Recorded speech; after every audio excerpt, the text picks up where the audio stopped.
Patindi na ng patindi ang mga nasasangkot sa pyramid multi-investment scam ng Dermacare kung saan dawit na sa kaso si Senator Manny Pacquiao. Sa pag-uugnay sa pangalan ni Manny Pacquiao sa pagkakadamay dito sa kaso ni Nery Miranda. Naging malinaw na naging ambassador si Manny Pacquiao sa naturang kumpanya na Dermacare kung saan ayon sa source ni OJ Diaz na may warrant of arrest din si Manny. Nagbigay din ng clue ang abogado ng mga complainant na si Roberto Labi na ayon nga dito na may isang politician na involved na nakahain na ang warrant of arrest dito pagbalik nito sa Pilipinas. Sakto naman na wala si Manny Pacquiao sa Pilipinas na kasalukuyang nasa Dubai ito kasama ang misis na si Jinky Pacquiao. Siya ba ang tinutukoy ng attorney na hahainan na ng warrant of arrest? Ayon pa sa balita ay, aktres ilang politiko posibleng masangkot sa kaso ni Nery.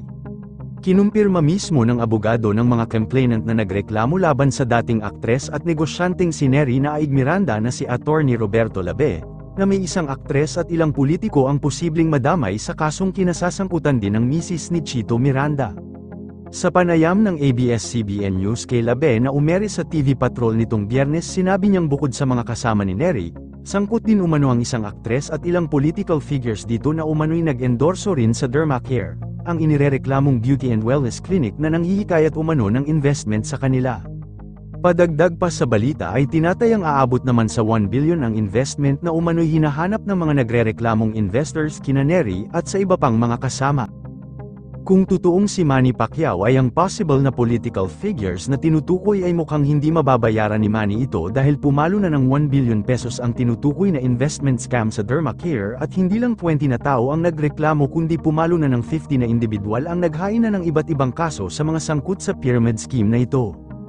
Dapat na raw itong linawin ni Manny Pacquiao kung siya ba ang tinutukoy ng mga individual na may warrant of arrest na malapit nang ihain sa dating senador. Yun lamang po, ano ang masasabi mo sa balitang ito? Comment mo sa ibaba, huwag kakalimutan i-like ang video na ito. Maraming salamat po sa panunood.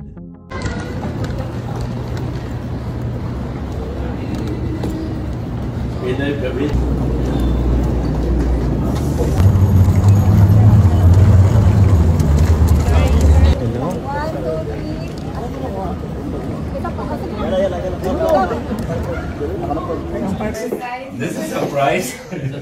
Yeah. So, Mr. Pacquiao, we are trying to welcome you to